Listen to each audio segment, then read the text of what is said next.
مکتب جو ہے یہ کہنے کو آج ہمارے یہاں پر بہت معمولی سمجھا جاتا ہے کہ مکتب ہے، لیکن یہی مکتب ہمارے اور ہماری نسلوں کے ایمان کے محافظ ہیں۔ مسلمانوں نے اپنے مکاتب کے نظام کو صحیح طور پر نہیں سنبھالا تو آئندہ آنے والی نسل یہ کفر اور شرک میں مبتلا ہو سکتی ہے اور ایمان سے محروم ہو سکتی ہے۔ ہم قرآن پڑھ رہے ہیں، اس پر آپ کو تعجب کیوں ہے؟ تو ایک جو تقریباً 65-67 سال کی عمر تھی، وہ بوڑھے میاں مجھے کہنے لگے دھیرے سے کان میں، نحن لا نعرف القراءہ، ہم کو قرآن پڑھنا نہیں آتا۔ کیا کہنے لگے؟ ہم کو قرآن پڑھنا نہیں آتا۔ تو مجھے شوق لگا، میں نے کہا انتم عرب، آپ تو عرب ہے، آپ کے لیے قرآن پڑھنا کون سا مشکل کام ہے؟ تو وہ زاروں قطار ہونے لگے، کہا کہ نہیں، مجھے بھی نہیں آتا ہے، میری بیوی کو بھی نہیں آتا ہے، میرے گھر میں کوئی قرآن پڑھنا نہیں جانتا۔ نضر الله وجوها لم تزل مثل السحاب من وريد القلب تروي عندما كل الهضاب۔ الحمدللہ آج ہم مکتب کے اس پروگرام میں یہاں پر جمع ہوئے ہیں۔ مکتب جو ہے یہ کہنے کو آج ہمارے یہاں پر بہت معمولی سمجھا جاتا ہے کہ مکتب ہے، لیکن یہی مکتب ہمارے اور ہماری نسلوں کے ایمان کے محافظ ہیں۔ مفکر اسلام حضرت مولانا علی میاں ندوی نور اللہ مرقدہ نے آج سے 50 سال پہلے اپنے خطاب میں، اپنی ایک تحریر میں لکھا ہے کہ میری گنہگار نگاہیں اس بات کو دیکھ رہی ہے کہ اگر مسلمانوں نے اپنے مکاتب کے نظام کو صحیح طور پر نہیں سنبھالا تو آئندہ آنے والی نسل یہ کفر اور شرک میں مبتلا ہو سکتی ہے اور ایمان سے محروم ہو سکتی ہے۔ لہذا میں مسلمانوں سے مؤدبانہ اور عاجزانہ التجا کرتا ہوں، گزارش کرتا ہوں کہ وہ اپنے مکاتب کو مضبوط بنائیں۔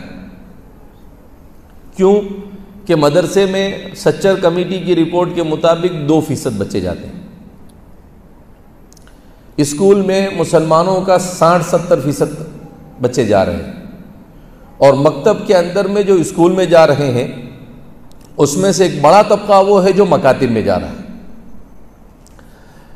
دنیا کے تقریباً 32 سے 40 ملکوں کا میں نے سفر کیا۔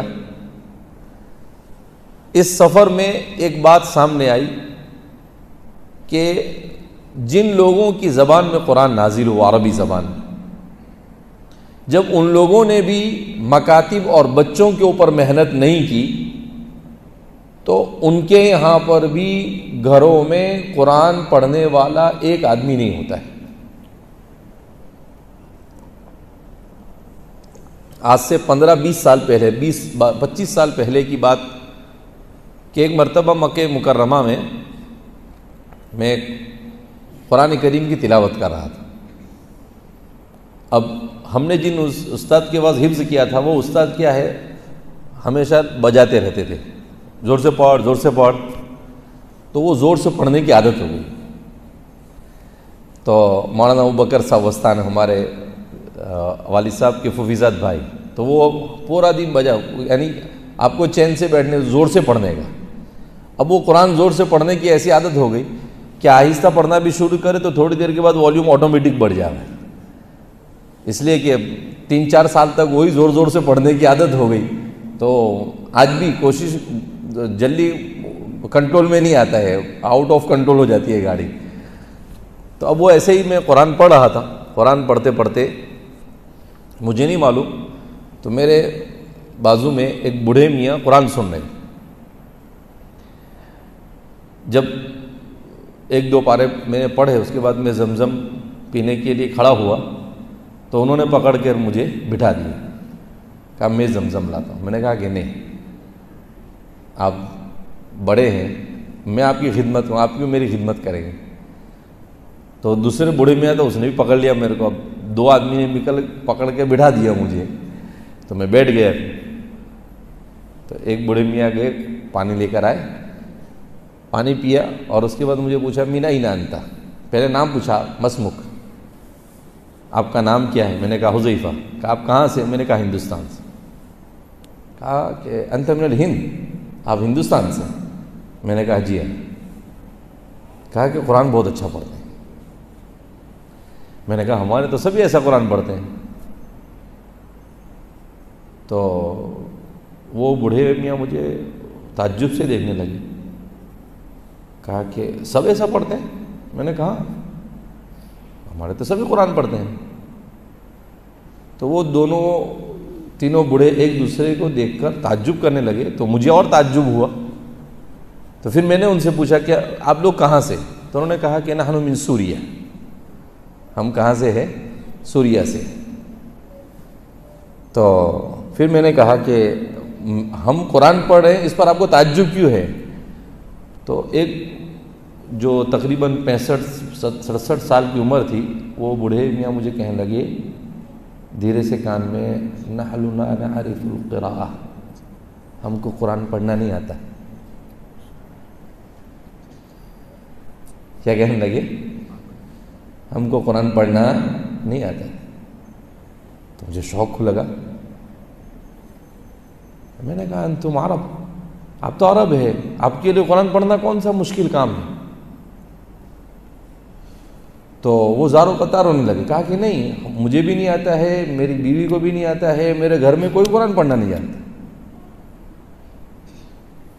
میں تو اب اس وقت تو بالکل ابھی فارغ ہوا تھا، تو میں نے کہا کہ آپ کے یہاں پر قرآن پڑھایا نہیں جاتا ہے؟ کہا نہیں ہمارے یہاں تو ایسا پڑھانے کا کوئی نظام نہیں ہے۔ کہا مجھے میرے بچے کو پڑھانا ہے، آپ کا سنا تو اب میں کیا کروں؟ تو میں نے کہا آپ کی مسجد میں مکتب چلتا ہوگا، اب اپنے کو کیا معلوم کہ مکتب صرف اپنے ہندوستان میں چلتے ہیں، دوسری کوئی جگہ پر چلتے نہیں ہیں، تو آپ بچے کو وہاں جا کے بٹھاؤ۔ کہا کہ ہمارے یہاں ایسا کچھ ہوتا نہیں ہے۔ اس کے بعد میں نے ان کو بتایا کہ بھئی ہمارے یہاں مکتب کیسے چلتا ہے، مدرسہ کیسے چلتا ہے، تو وہ تعجب کرنے لگے۔ پھر میں نے ان سے کہا کہ بھئی سوریہ کے تو بڑے بڑے علماء ہوتے ہیں۔ کہا کہ وہ کچھ لوگ جو عالم بن جاتے ہیں وہ بن جاتے ہیں، ورنہ عام وہاں کی حالت یہ ہے کہ اکثریت کو قرآن کی تلاوت بھی آتی نہیں۔ تو اس وقت مجھے قدر ہوئی ہمارے بزرگوں کی کہ اللہ جزائے خیر عطا فرما کہ یہ مکاتب کا نظام شروع کیا، تو آج ہم قرآن پڑھ رہے ہیں، ورنہ وہ اہل عرب ہو کے بھی قرآن نہیں پڑھنا جانتے۔ وما ربک بظلام للعبید، ہم کسی پر عذاب آئے، کسی پر تکلیف آئے، اس پر ہمیں ہرگز خوشی نہیں ہے، لیکن جو یہ 90%، 95%، 100% مسلمان ہے، اس کے باوجود بھی ان کے اوپر جو یہ پریشانی آ رہی ہے، اس پریشانی کی ایک بنیادی وجہ یہ کہ انہوں نے اللہ کی کتاب کو چھوڑ دیا، انہوں نے اللہ کے دین کو چھوڑ دیا۔ اور جو بھی قوم مسلمان ہونے کے بعد اپنے دین سے دور ہوتی ہے تو وہ دنیا میں عذاب میں مبتلا ہوتی ہے، اور آخرت کا عذاب اس سے بڑا ہوا ہے۔ لہذا ہمیں اپنے ان مکاتب کی قدر ہونی چاہیے، ان مکاتب کو مضبوط بنانے کی فکر ہونی چاہیے، ان مکاتب کو مؤثر بنانے کی فکر ہونی چاہیے۔ کیسے ہمارے مکاتب کا نظام مؤثر ہو؟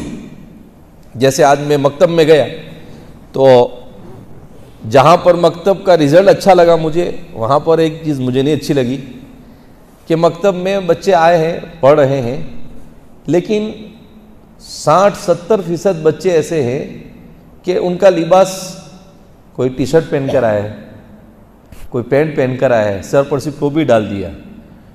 تو ماں باپ کو کم سے کم اتنی فکر ہونی چاہیے کہ وہ بچہ مکتب جا رہا ہے تو مکتب تو کم سے کم اسلامی لباس میں جائے، مکتب میں تو کم سے کم کفنی ٹوپی یا کم سے کم وہ جبہ پہن کر جائے کہ بھائی دین سیکھنے جا رہا ہے۔ ہم جب اپنے بچوں کو اسکول بھیجتے ہیں تو کیسے بھیجتے ہیں؟ بالکل ایٹی کیٹی میں بھیجتے ہیں کہ بھائی اسکول کا یونیفارم یہ ہے، اور اس کو نہا کر جانا ہے، سر میں تیل لگائے گا اور خوشبو لگائے گا، تھوڑا سا بڑا ہو گیا تو پرفیوم لگانا شروع کر دے گا۔ تو جب دنیا کی تعلیم کی ہمارے یہاں پر اتنی اہمیت ہے تو دین تو اس سے زیادہ ضروری ہے۔ یہاں تو ہم کو اور اچھے سے جانا چاہیے کہ بھئی کیا اللہ کا کلام پڑھنے جا رہا ہے، کلام اللہ۔ حضرت اکرمہ بن ابی جہل رضی اللہ تعالی عنہ، وہ جب قرآن کریم کہیں لکھا ہوا پاتے تھے، جو پہلے تو قرآن پورا مکمل لکھا نہیں گیا تھا، تو وہ اس کو لیتے تھے اور کہتے تھے، اس کو چومتے تھے اور کہتے تھے ھذا کلام ربی، اس کو سر پر رکھتے ھذا کتاب ربی۔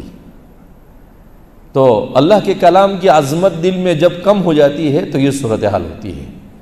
لہذا اس بنا پر ماں باپ کو بھی فکر مند ہونا چاہیے کہ ہمارا بچہ دنیا سیکھے نہ سیکھے مگر دین سیکھنا ضروری ہے، اس کا ایمان راسخ ہونا ضروری ہے۔ ہمارا بچہ موبائل میں کیا دیکھ رہا ہے اس کا بھی والدین کو علم ہونا چاہیے، ورنہ حدیث پاک میں اللہ کے رسول صلی اللہ علیہ وسلم نے ارشاد فرمایا کہ یصبح الرجل مؤمنا ویمسی کافرا، کہ آدمی صبح میں مومن ہوگا شام کو کافر ہو جائے گا، یمسی مؤمنا ویصبح کافرا، شام کو جب چارپائی پر آیا تو مومن ہوگا اور صبح ہونے تک کافر ہو جائے گا۔ تو مجھے بڑا تعجب ہوتا تھا جب بخاری شریف میں روایت پڑھانے کے لیے آئی گزشتہ سال، تو میں سوچنے لگا کہ اللہ، آدمی بستر پر پڑے پڑے کیسے کافر بنے گا؟ پھر میرا ذہن گیا، میں نے کہا کہ ہاں، آدمی موبائل میں کوئی ایسی غلط چیز دیکھ لے اور پھر اسلام کے بارے میں شک اور شبے میں مبتلا ہو جائے تو بستر پر پڑے پڑے ایمان سے نکل جائے، کہ ایسا زمانہ ہے کیا ایمان سے نکل جائے گا اور آدمی کو پتہ بھی نہیں چلے گا کہ وہ ایمان سے نکلا یا نہیں نکلا۔ اس لیے میرے بھائیو، دوستو اور بزرگوں، ہمیں اس بات کو سمجھنا ہے کہ سب سے اہم ترین چیز جس کے لیے مال بھی قربان کیا جا سکتا ہے، جان بھی قربان کی جا سکتی ہے، عزت بھی قربان کی جا سکتی ہے، وہ صرف اور صرف ایمان ہے۔ مقاصد شریعت میں امام شاطبی نے لکھا ہے کہ ایمان دنیا کی ایک ایسی چیز ہے مومن اور مسلمان کے لیے کہ اس کے لیے سب کچھ لٹایا جا سکتا ہے مگر اسے قربان نہیں کیا جا سکتا ہے۔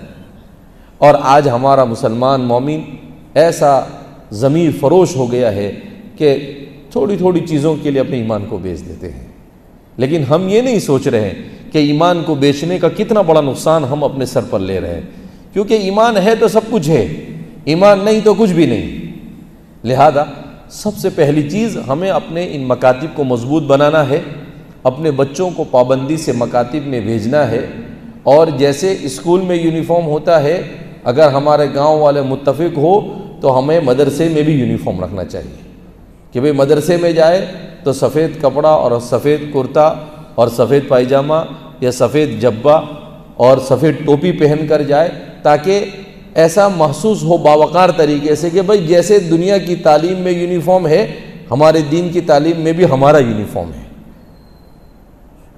لہذا ہمیں اپنے مکاتب کے نظام کو مضبوط بنانا ہے۔